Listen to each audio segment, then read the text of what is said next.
Alright, Shalom, Shalom.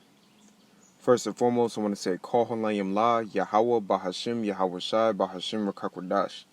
In double honors to the apostles and elders of Great Millstone. Peace and salutations to the Akim Wakwaf that scattered abroad the four corners of the earth. And Shalom to the hopeful elect. Shalom. And the title of this lesson is going to be called The Uproars of People in the World.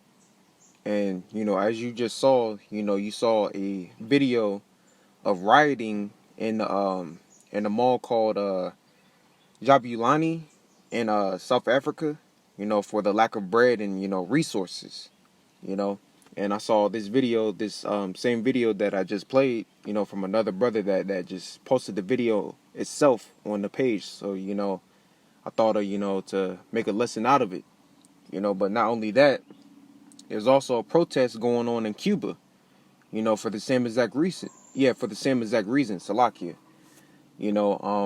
There's food shortages, and that's, man, we coming into these, these perilous times, pursuant to 2 Timothy 3 verse 1, But I want to hop on, straight into the lesson, read a few scriptures and then, just close out.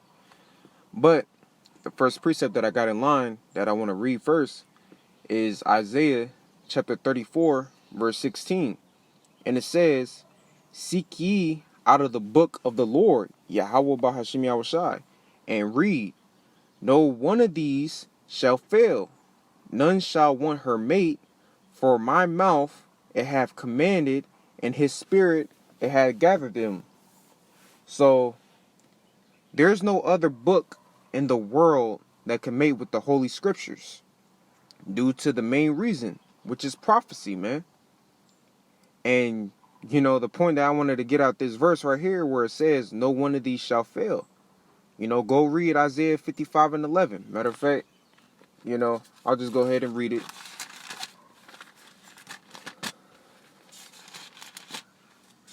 To prove that the Lord's words, are faithful and true, man.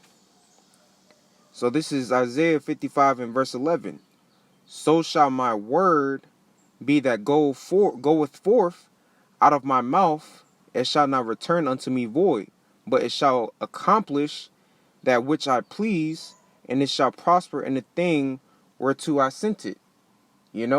So the Lord's word is not going to go out void, man, unless it accomplish which it pleases him, So in short, once this fire is kindled, man, there's no quenching this fire till it cleanses this place, man. And this world is defiled, man. The people are mourning, The people are not in a rejoiced state because the righteous is not in rule. The world is given into the hand of wicked, and Esau Edom is destroying this place, man. He's destroying this world. It's destroyed, and it got to be cleansed through nuclear fire. Most importantly, Babylon the Great, man. But I want to go ahead and go to the main lesson and go to the Apocrypha, starting with 2nd Esdras, chapter 9. As soon as I get there, Salakia, verse 1. And it says, "He answered me then and said, measure thou the time diligently in itself, and when thou seest part of the signs pass, which I have told thee before." So how are we measuring the time diligently, man? Through filtering these different prophecies of current events that's going around the world. Having that spiritual optic from Yahweh Bahashim Yahushua, man. Being vigilant. Like the Lord told us. He told us to watch. Verse 2. And it says, "Then thou shalt understand that it is the very same time wherein the highest will begin to visit the world which he made. Therefore, when there shall be seen earthquakes and uproars of people in the world." And that's how the Lord is visiting this place, man. By all these signs and wonders, these great birth pains that's going around the world, man. And ultimately, these different occurrences, these events are leading up and coming to Babylon the Great as well. So-called America, You know, where this place is built upon blood, thievery, robbery, you know, idolatry, whoredom. You know, this place is bound for the worst judgment of all, man. And famine is being one of those plagues. Now I want to jump to, through the Spirit, 2nd Esdras, chapter 15. The point is in 19, but I'll just read through and start at verse 16. For there shall be sedition among men, and invading one another. They shall not regard their kings nor princes, and the course of their actions shall stand in their power. A man shall desire to go in the city, and shall not be able to. You know, that's going to come to a point in time where there's going to be different checkpoints, you know, where people are going to desire to go in the city. They're not going to be able to. You know, there might be in another city food and resources, and the current city that you might be living in might not have the same necessities and resources that you might need, you know. Verse 18, for because of their pride the cities shall be troubled, the houses shall be destroyed, and the men and men shall be afraid. Salakia. Verse 19, a man shall have no pity upon his neighbor, but shall destroy their houses with the sword, and spoil their goods because of the lack of bread and great tribulation. You know, so the love of many is going to wax cold in these perilous times, man. A lot of people are going to be turning on each other for different resources, man, that they might need. Resources of bread, water, shelter, clothes, soap, toilet paper, you know, you name it, etc. You know, people are literally about to become in that so-called, people like saying that word savage a lot. You know, I'm a victim of it. I used to say, before in the world, you used to say that word a lot, savage. But literally, the Lord is about to make these people into savages, man. You know, they about to be in that whole different mind state, that animal-like mind state, that survival mind state. All right, we need to survive, man. You know, we got to do what we got to do. It's about to get really bloody and dirty out here, man. You know? But this is all part of the Lord's agenda at the end of the day, man. The Lord, Yahweh Bahashim Yahushai. It tells you in Isaiah also, man. The Lord creates light and darkness, good and evil. And all these people are going to know that at the same very time, man, that they've been deceived all along. According to thinking that they've been having free will. When that hasn't been the case at all, man. Nah. You're going to know that there's a true living power in the heavens, man. And again, his name is Yahweh Bahashim Yahushai, man. So now, I want to go to my next precept. In Lamentations. To show you, you know, according to what the word says, of how bad famine is going to be in these latter end times, man. So, hold on, I'm trying to find it real quick. Salakia. Lamentations. Okay, con. Alright, this is Lamentations.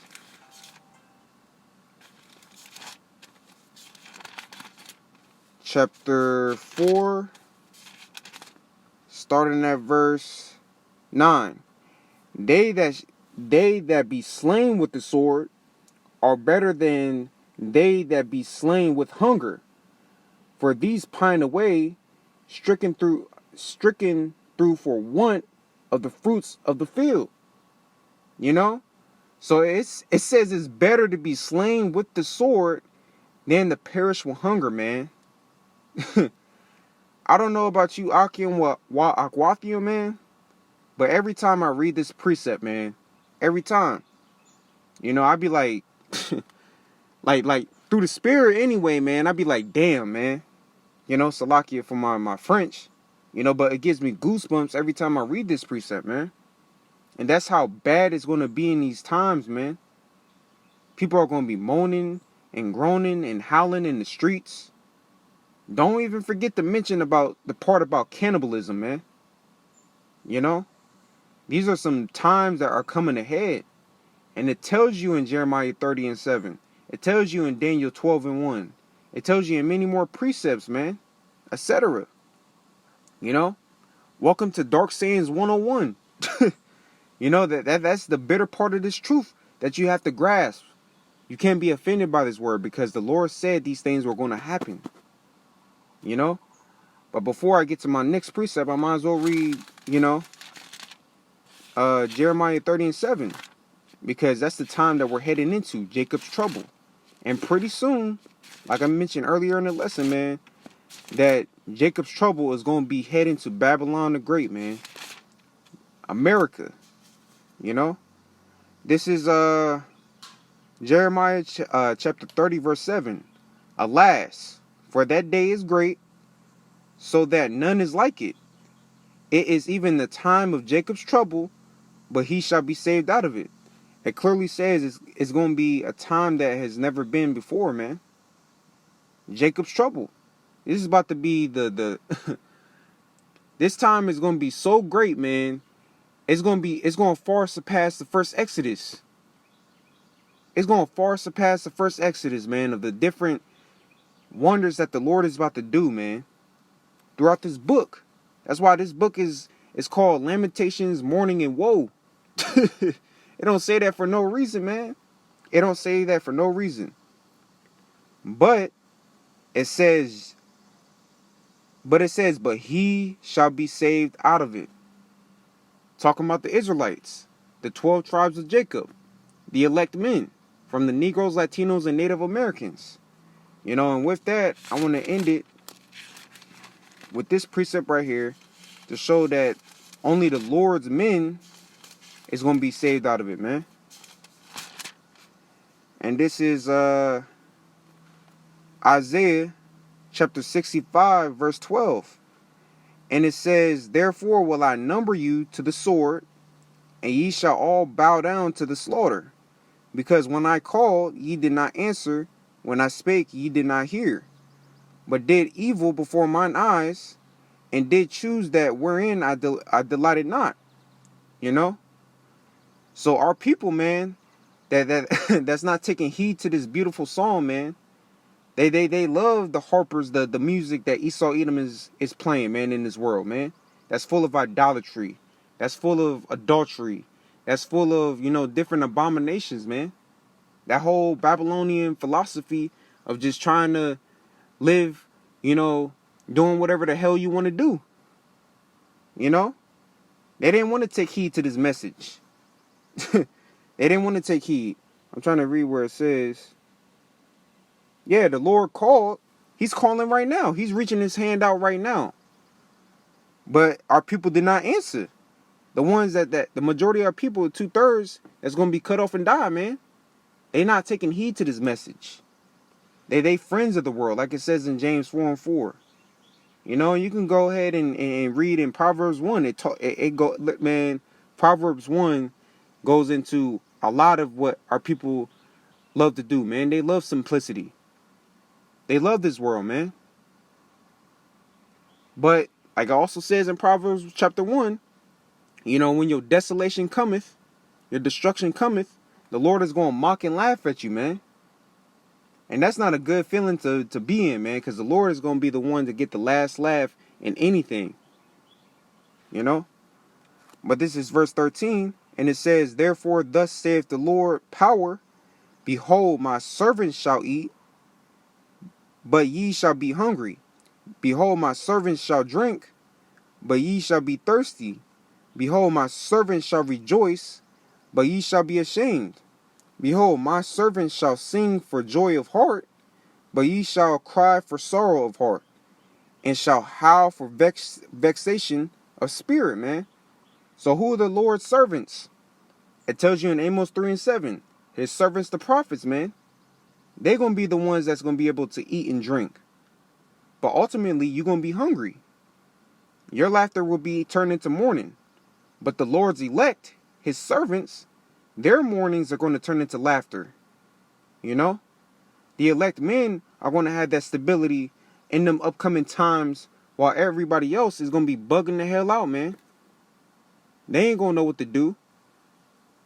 They laughing and scoffing at the men of the Lord that's on the highways and byways, You know, the men of great millstone and like-minded men that teach the true doctrine, rightly dividing the truth, while everybody else is scoffing, trying to build some type of constellation on this side. You know, he that shall seek his life shall lose it, but he that shall lose his life shall save it, man. This is part of the cross that you got to bear, man. You can't drink from the table of devils and serve the Lord. You got to put all your eggs in the Lord's basket to make it out of here, man. With faith and works, that's the only way you're going to be saved out of these great tribulation. You know, these great perilous times that's coming into, man. You know? So I just wanted to go ahead and make a quick lesson through the spirit and power of Yahweh Bahashim Yahushai. I hope you were edified. And I want to say, Kol Halayim La, Yahweh Bahashim Yahushai, Bahashim Rakakwadash. And double honors to the apostles and elders of Great Millstone. Peace and salutations to the Akim Wakwaf that scattered abroad the four corners of the earth. And shalom to the hopeful elect. Shalom.